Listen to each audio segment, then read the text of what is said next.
It is, as you can see, Sunday the 14th of April 2024, and we're heading up here in Australia to Anzac Day, which is very exciting.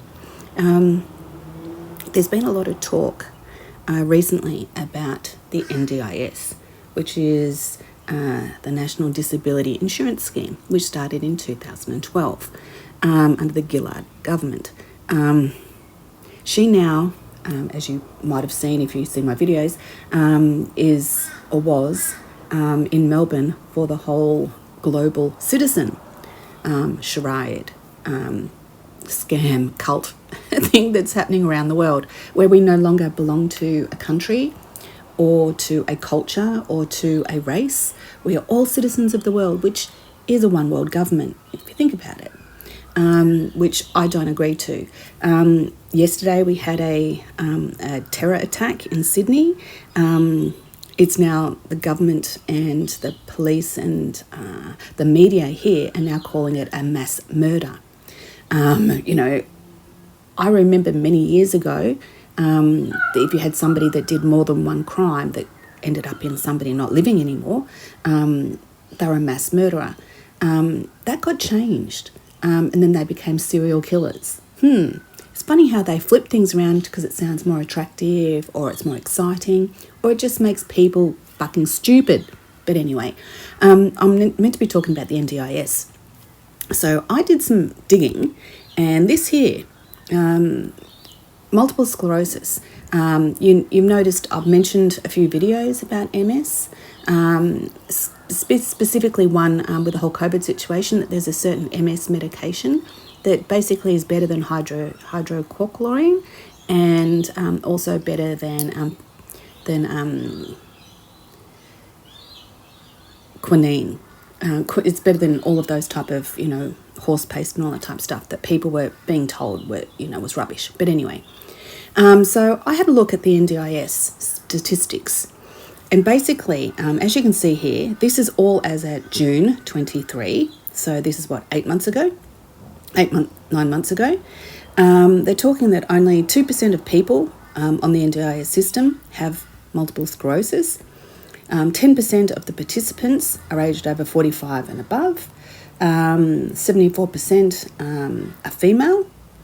And in the year ending, it gives all these statistics of age, which again is fantastic. It's nice to know some information. But this part here absolutely did my head in. It fucking did my head in. And excuse me for swearing, but I think this is just showing what a scam and what a stealing of wealth from the general public through taxpayer money is for things. Diseases are horrible. If you have one or if you know somebody that has one in your family or your society or friends, support them if you can. And I'm not talking about financial support because you don't need to, because the NDIS will do it all for you. Don't you worry, the taxpayer tit will pay for everything. And it says here, look at this. And this is where I could not believe it. Look at this. Okay, so it's gone up. The amount of money that the NDIS is paying for people with multiple sclerosis has gone up 27% in 1 year. In the previous year, an increase of 27%, $922 million. How many people have MS? Well, let's just say you can do the maths yourself. I don't need to do it. Maybe you can make that your job is to do the maths. Don't use a calculator, use your brain. They're saying here, $93,000 was the average payment for a participant with multiple sclerosis, an increase of 16% compared to the previous year. So each person with MS, the NDIS was spending $93,000 per person that's on the NDIS with MS. Fuck me. That's more than most people's wages. That is more than most people's salaries. That is definitely more than the disability pension that you would get from the government, which might be what? Yes, that's my cat complaining. Yes, I agree with you, Charlie. Yes, it's a pain, isn't it? It's not right. So even the cat thinks it's a rort. $93,000 per person they're spending. And do you know what they're spending it on? Speech therapy. Repairing, modernising your car so you can have your wheelchair in your car. And all these things are fantastic. But there's a lot of people with MS that don't need a friggin' wheelchair. There's a lot of people with MS that don't need those type of services. All they need is someone to, pat them on the back and give them a bit of, emotional support. And you don't need $93,000 for that. And then the worst part with the whole NDIS thing, look at it all here. I could not believe how it helped me achieve my goal of getting my life back on the beach, or getting back on the beach. Yeah, well, that's great, mate. Yeah, you've got a wheelchair. Wow. Participants. It goes on about all the participants. And you have to ask, a lot of people that took a certain medication that the government asked people to have, otherwise you couldn't get paid, or you couldn't go to work, or you couldn't go see someone in hospital or in a nursing home, that ended up making a lot of people really sick. And some people unfortunately passed away. One of the side effects was MS. It was, yes. And now all of a sudden they're increasing the amount since the friggin' jibby jab came out, and more people have been diagnosed with MS because of the treatments and the way that the adverse events and reactions. So it'll be interesting to see how many more. The males are up.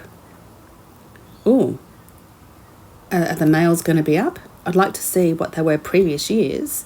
I'd really like to see that. And even the age of people. The age of people is starting to become more and more.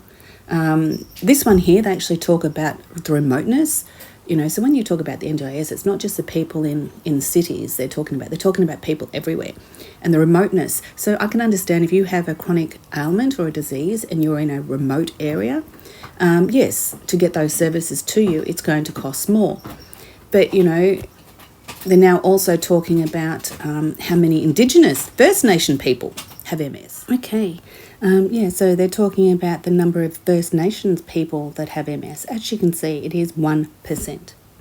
I knew about MS from a very early part of my life, from my childhood. My next door neighbour was a nurse. I used to go to the hospital with her sometimes. She was a nurse in the MS ward, or the neurological ward, or the autoimmune disease ward. Back then it was just the MS ward. And this is Melbourne. And, and I would help, with their daily functions of things, reading letters, doing fingernail painting, all that type of stuff. And quite often the people would pass away.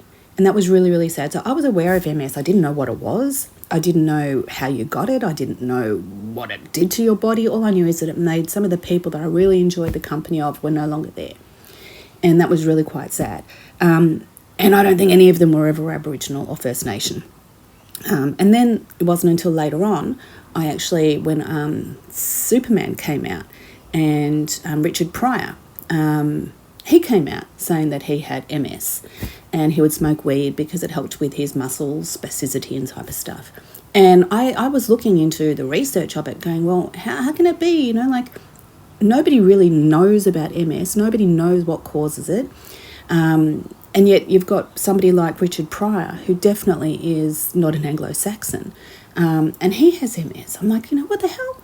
So is it not based on your culture, as in your race, your genetics? It's based on where you are in the world.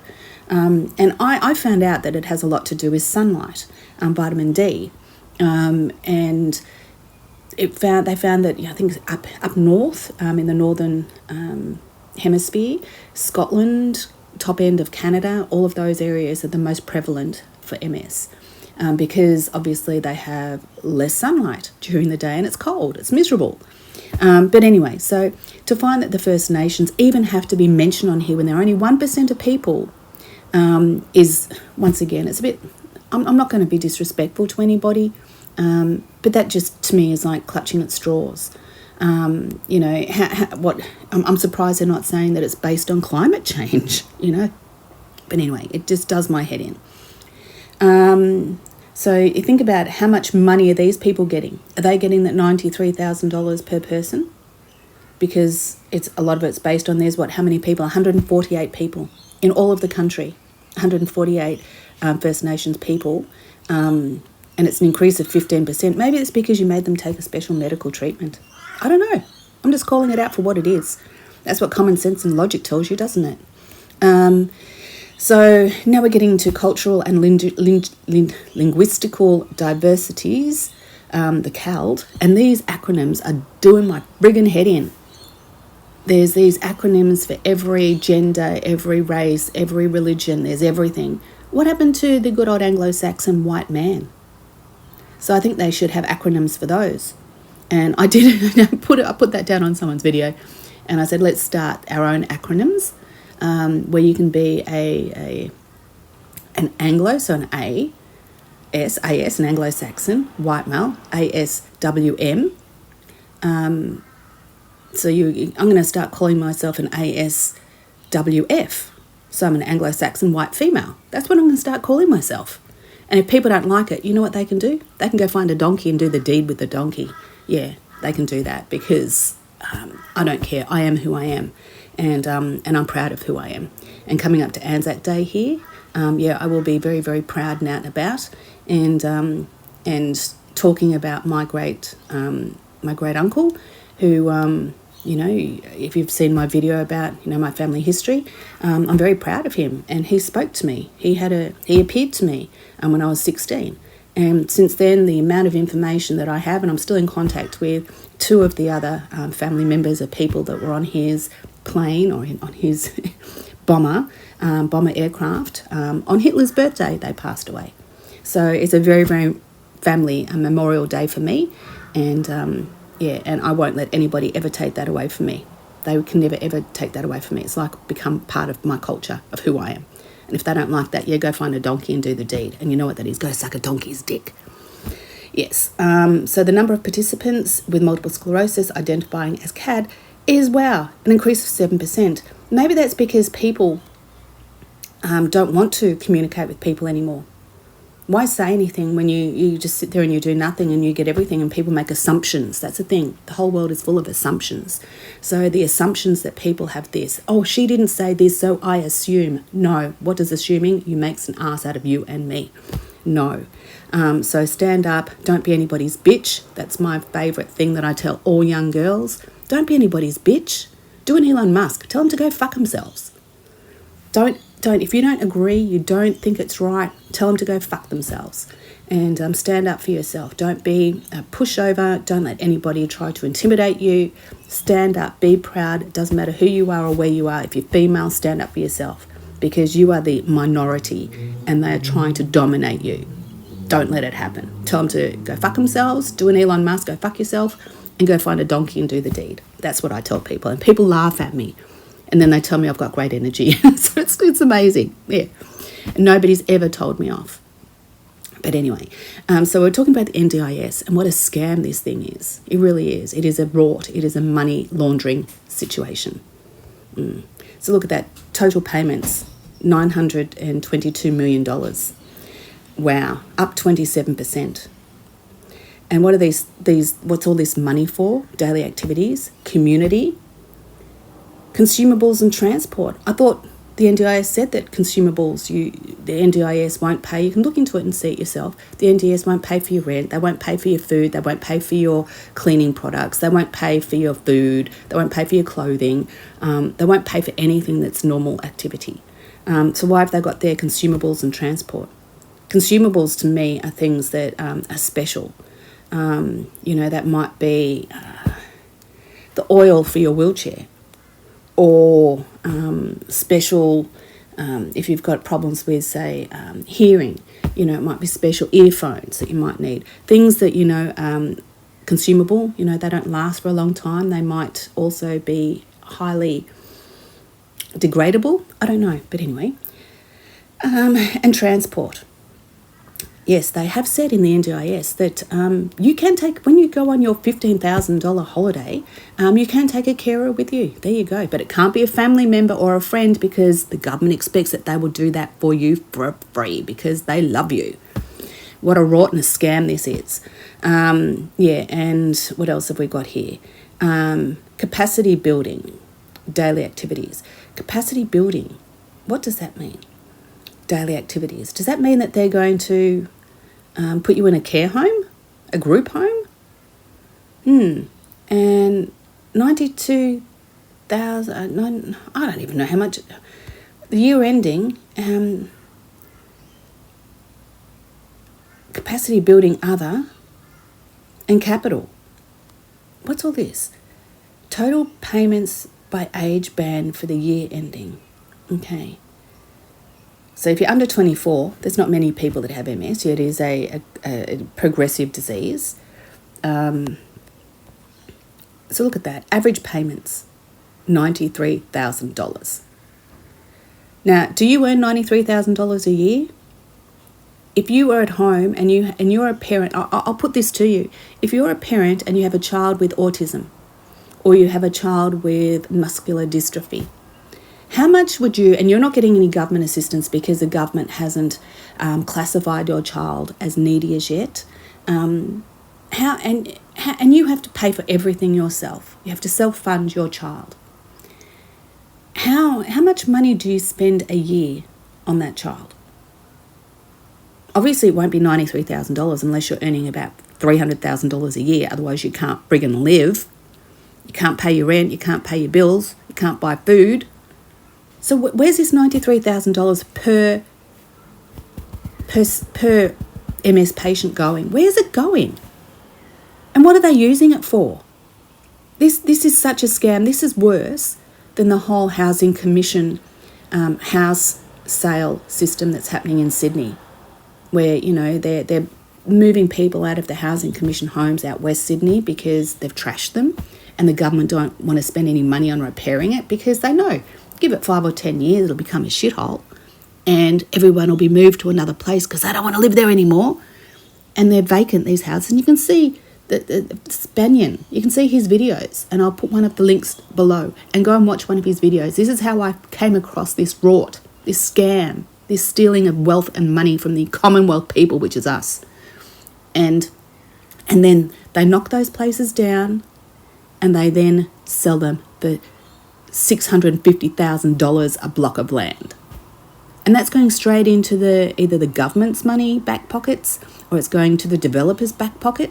I don't know. I tried to have a look at who the building company was that was selling the house and land packages there, but it got too hard down the rabbit hole, and too many things happen in the world. And I went, you know, this is just insane. People know about it, but nobody gives a shit. You know, they've got all these housing commission homes that are half vacant. They're good standing homes. They just need a little bit of money spent on the inside. You know, the shell is good, the inside has been trashed. And, you know, that could fix the housing situation right now, where, you know, there's not enough homes for people, and people are living in tents on the friggin' street with their children. Come on. This is Australia, for God's sake. This is not the friggin' fourth world country, but we're headed that way. And this is why, because $93,000 for people with MS. And I can tell you, I know people with MS, and they're not getting $93,000 worth of service. They're not getting anything. And if you have MS and you're on the NDIS, the only people that you can get your NDS funding through is through the Multiple Sclerosis Society. If that's not, it's like the Red Cross. If that's not a scam and a money laundering pathway, I don't know what to say to you. Maybe you can look into another ailment that people have and see, you know, if that touches you, if you can find out the same information, because this is just disgusting.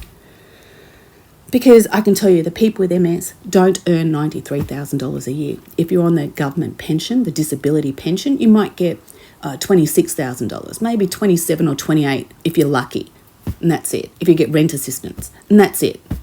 It's a fucking scam. And the government needs to be called out for it. You're talking about, you know, the whole tax system needs to be redone. The NDIS needs to be abolished. It is a scam for them to have businesses that make money off this fake humanitarian thing. And I started looking into the whole number of migrants that have gone onto the NDIS.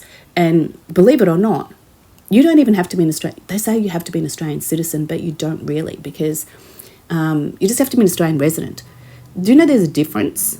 They class it here that you can be needy, as in totally disabled, needing care and attention for everything, like you can't wipe your own ass, you can't feed yourself, you can't communicate for yourself, you can't do anything because, for one, you've got this language problem, you've got this cultural problem, and you've got this whole sort of, you know, society problem.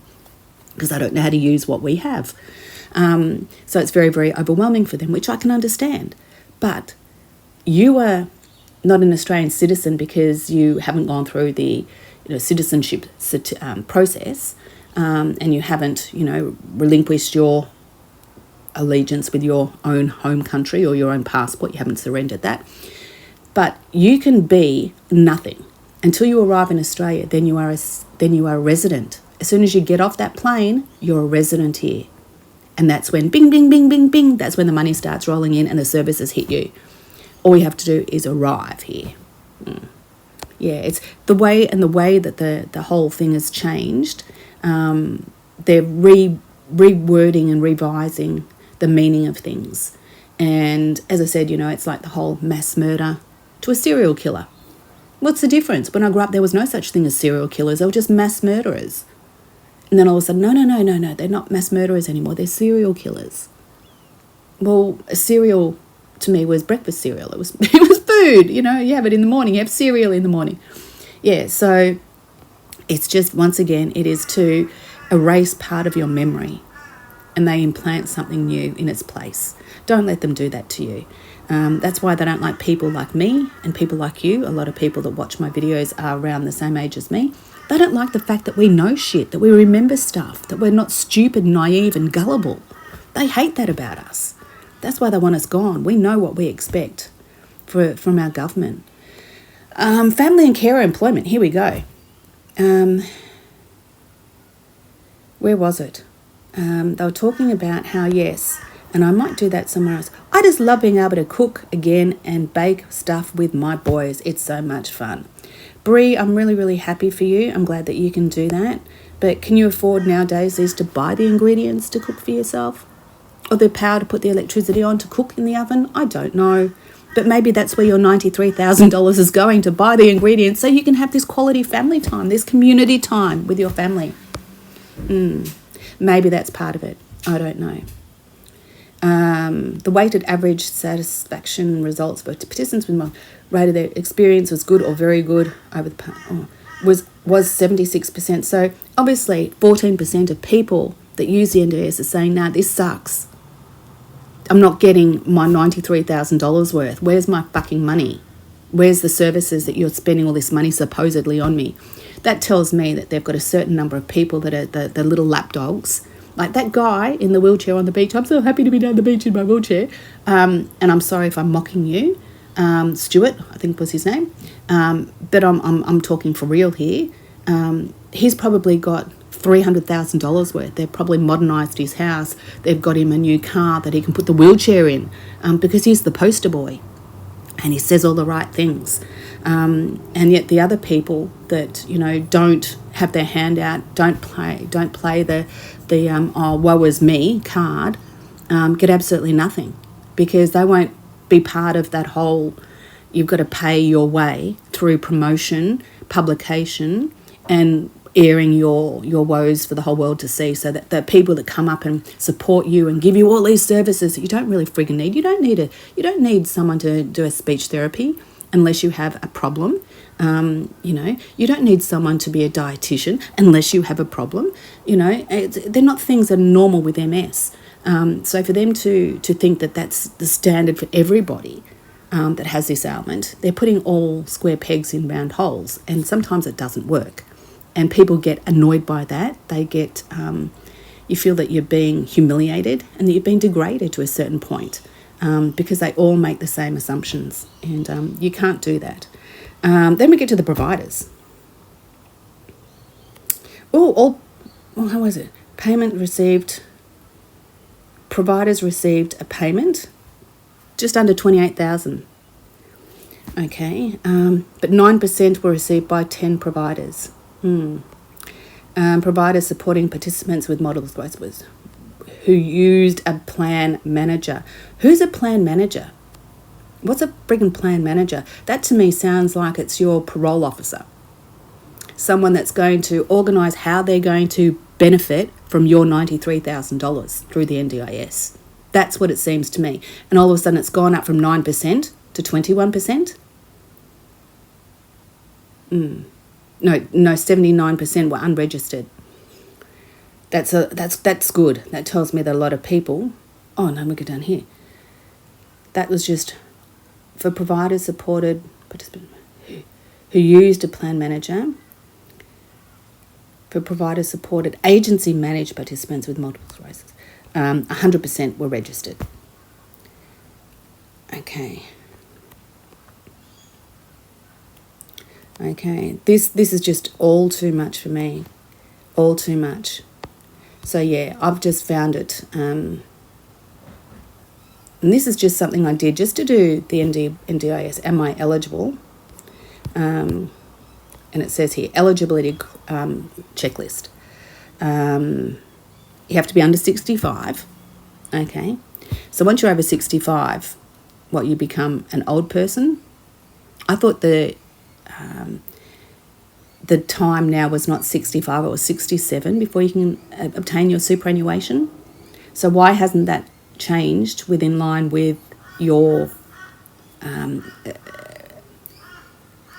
ability to get your superannuation and no longer be required to work? I thought that had gone to 67, but this is only 65. So that tells me it's a scam straight away. Are you age between? Yes. Are you an Australian citizen, permanent resident or protected special visa holder? See how they're changing it to residency?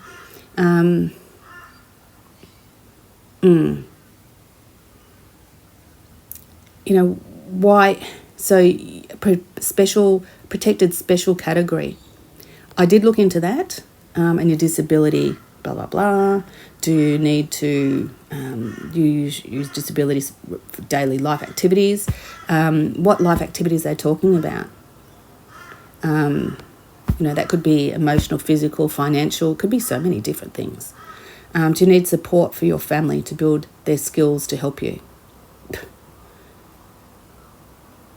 Do you need some supports now to reduce your future need for support? What the fuck is that meant to mean? Do you need support now so that we don't have to support you later on? That's what it tells me they're saying. How is that meant to help you? How to reduce your support for future support? What the hell does that mean? What the hell does that mean? Question 6. That is stupid. It's like saying, and I used to jokingly say to my dad, it's like when you go to the doctor and you say, oh, doctor, my finger really hurts. And he'll go, oh, well, there's nothing wrong with it. We've done an x-ray. It's not broken or anything. Well, maybe it's arthritis. But yeah, it really hurts, doctor, and it's giving me the shits. I can't, it's swollen and I can't take my arm out of my jacket anymore and my rings hurt. Oh, well, I can fix that for you if you'd like. Oh, yes, please, doctor. I would love that so much. Please, doctor, yes. So you don't want to have problems with your rings. You don't want to have problems getting your hand in and out of your jacket and you don't want the pain. Is that what you want? Yes, doctor, that is what I want. Yes. Please, doctor, help me. And so the doctor says, okay, the only problem is the only thing we can do is we can remove your finger. What, doctor? Well, you're going to chop my finger off? Yeah. Well, you won't have any problem with the pain and you won't have any rings to put the finger on the finger and you don't have to worry about getting it out of your pocket. Your problem goes away. So I can fix that for you easily. So that's how the government thinks about us.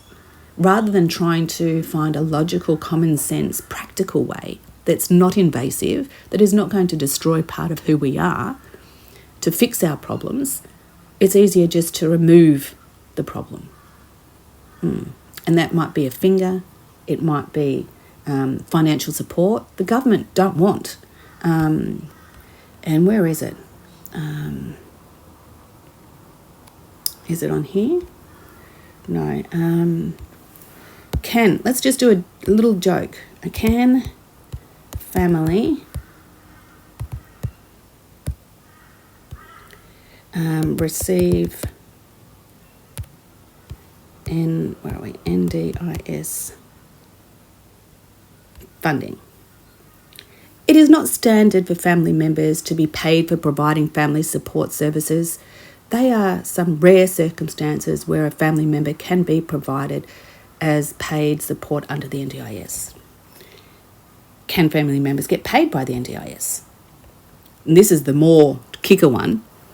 Generally, the NDIS will only fund family members to provide support to exceptional circumstances. For example, when there is a risk of harm or neglect to the participants who are religious or cultural reasons. This is new. This did not say this yesterday. It said, no, we expect that your family will do that for you. That is only new. That was not there yesterday.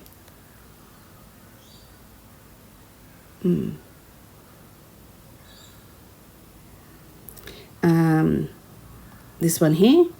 Taxpayers are funding $15,000 luxury beachside holidays for people on the National Disability Insurance Scheme and their families. NDS participants can book respite care in flush apartments in Sydney, Melbourne and Adelaide and the Gold Coast, and their families can stay for free. But they won't pay for the airfares. Yeah, what a scam this is. How much is this?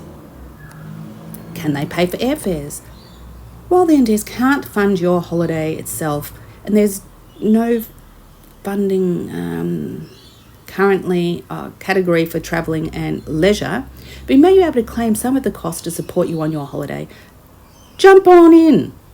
Bring a support family worker on your trip. Wow. Wow. Will it pay for groceries? Isn't responsible for paying for food. Remember I said that? What are the consumables then if it's not food? What NDS doesn't pay for? The NDS doesn't support the response of another government agency or community services not related to a person's disability, relates to day-to-day living costs, and is not related to participant support needs. Wow. So they're trying to make people completely reliant on the government for everything. And they're trying to make it that, you know, if you have some physical disability or a mental disability, and they're changing the whole definition of what a disability is, can my family be paid for my support?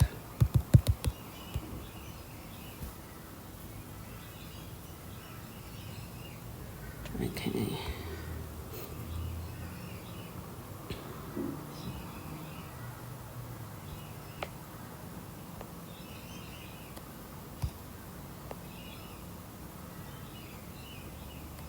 It's not what it said the other day. Honestly, it's not.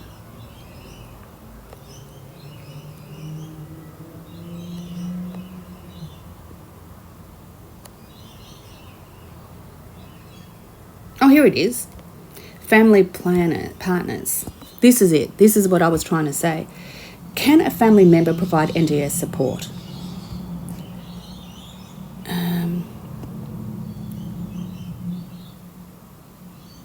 For many people with disability, the support provided by family members is vital to their daily life. These informal supporters not only play a big part in ensuring your well-being, they can also give a long way to help you achieve the NDS goals. What are informal supports? Informal supports refer to any assistance that your family, friends and community provide. They cover a wide range of activities ranging from basic human interactions and helping around the house through to more involved daily care tasks. Can I pay for a family member to be provided support? Unfortunately not. As the NDIS does not allow you to use your plan's funding to pay a family member to provide support, even if your regular support worker is unable to provide you with support. There are some rare exceptions to this rule, however.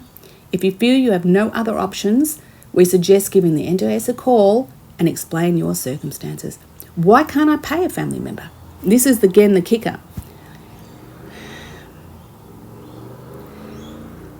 The support provided by family and friends is regarded by the NDIS as an integral part of life for everyone, disability or not. Therefore, the NDIS doesn't consider it reasonable and necessary to fund these informal supports. Paying a family member to provide support also could have a negative effect on your relationship by changing the dynamics between the two of you. In some cases, it might even make it harder for you to ensure you're getting the best support possible to achieve your NDIS goals.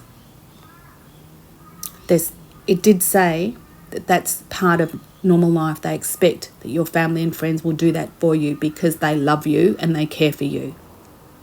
But nobody does anything for free. But anyway, I've had a rant. I feel good. I'm going to go now. So tell me what you think. Maybe I'm just being a bitch. Maybe I'm just being a bigot. Maybe I'm just being an asshole. I don't know. I'm being truthful. I'm living true to myself. And if you don't like it, you can do what I said. Go do the donkey deed. Godspeed to all. Godspeed. It makes me